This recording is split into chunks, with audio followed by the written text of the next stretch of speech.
In section 7.1, we're going to start out with some basic information that you probably already know, and establishing Theorem 50, that the sum of the measure of the three angles of a triangle is 180. But let's now talk about the exterior angle of the triangle. And by exterior angle, what that means is if we extend the lines of the triangle past, then angle 1 right here would be considered the exterior. Angle 2 is the exterior over here. And finally 3 is the exterior right there. And what we want to establish that is that the exterior, the measure of an angle of a triangle, is congruent to the sum of the measure of the remote interior angles. And remember, the remote interior angles are considered the opposite over here. So what this would mean is that the measure of angle 1 equals the measurement of angle B plus the measurement of angle C. And this should make sense because if we know that the measurement of the triangle is 180, and we know that measurement of angle 1, and we'll say angle 4 is supplementary,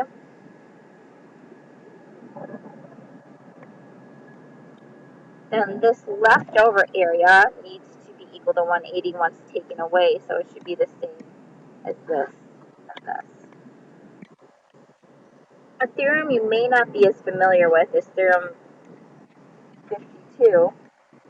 A segment joining the midpoints of two sides of a triangle is parallel to the third side, and its length is half the length of the third side.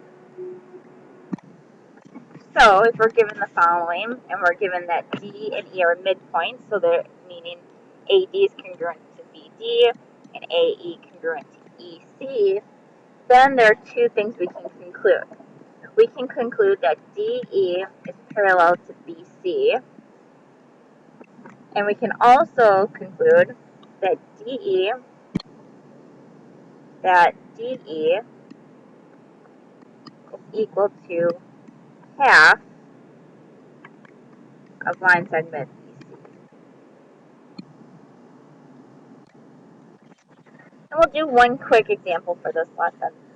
Given the following diagram, and given that line segments BE and EC are bisectors of the angle, find measurement of angle E.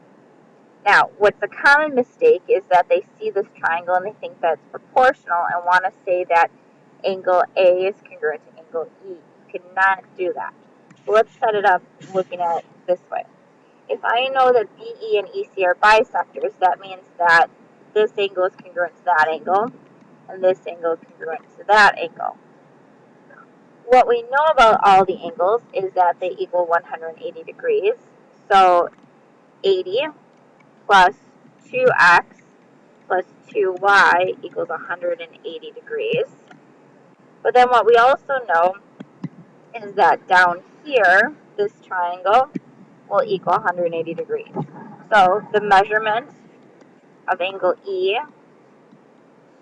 plus x plus y equals 180 degrees.